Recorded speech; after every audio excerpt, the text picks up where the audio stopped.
She's a killer queen, got bad integrity, dynamite with a laser beam. Makikita sa video na ito ang pag-rescue sa mga aso sa lalawigan ng Bulacan nang mangyari ang Bagyong Ulysseys.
Sa San Mateo, Rizal, isang aso na stuck sa bubong habang lumaragasa ang Bagyong Ulysseys.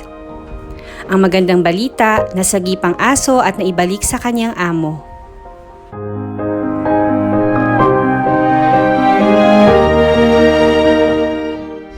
Ang grupong PAWS or ang Philippine Animal Welfare Society ay gumawa ng rescue operation para sa mga aso't pusang nasalanta ng bagyo sa Marikina City sa Provident Village.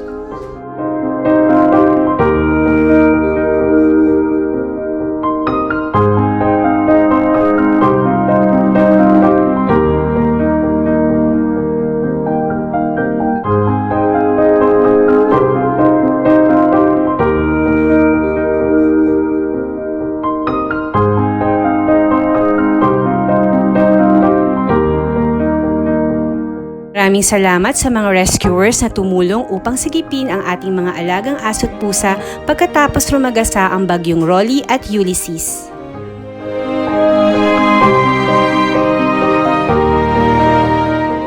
Salamat din sa mga pet owners na pinakita ang kanilang pagmamahal at kalinga sa kanilang mga alagang hayop sa mga panahon katulad nitong Bagyong Ulysseys at Rolly.